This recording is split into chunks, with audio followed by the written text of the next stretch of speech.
على الفراش جنبه ما يتحمل النوم، على طول يوخر، ما يتحمل حتى النوم فيقوم الليل.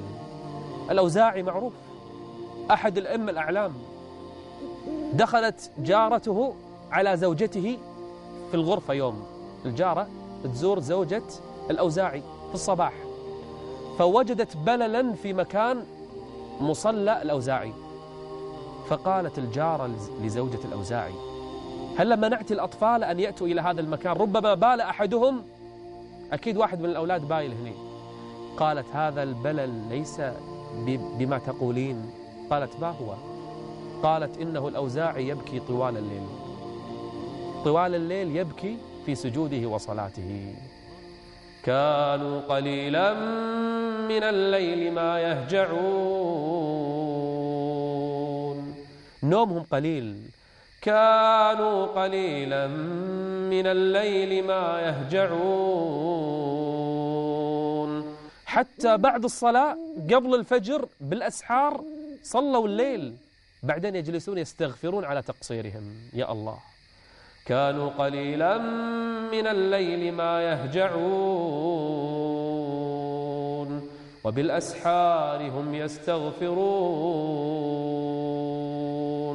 هكذا صلاتهم، هذه عبادتهم.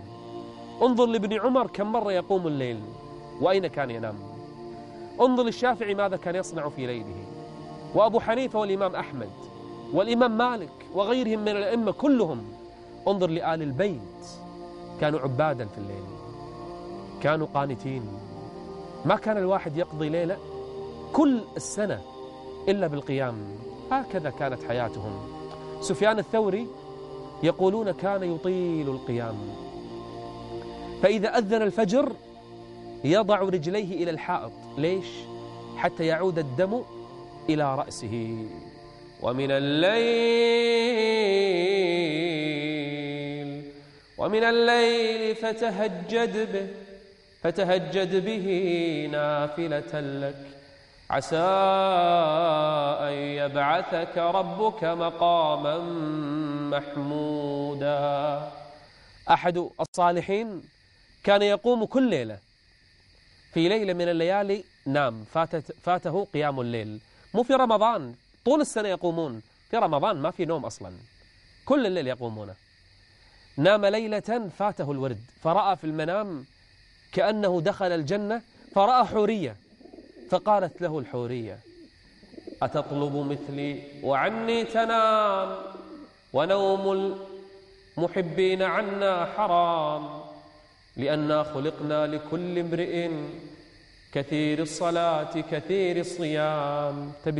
تبي الحورية وتنام كل الليل، ما تقوم ولو ركيعات؟ أوتروا يا أهل القرآن، فإن الله وتر يحب الوتر.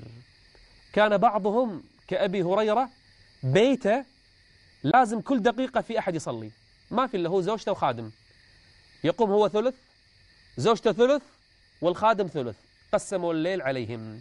وأحب الصلاة صلاة داود، كان ينام نصف الليل ويقوم ثلثه وينام سدسه. أمن هو قانت آناء الليل ساجدا وقائما يحذر الآخرة ويرجو رحمة ربه. من أراد رحمة ربه فليقضي ليله بالسجود والركوع والصلاة والدعاء والقنوت والوتر، فإن الله يحب هذه الصلاة، وهي دأب الصالحين من قبلكم.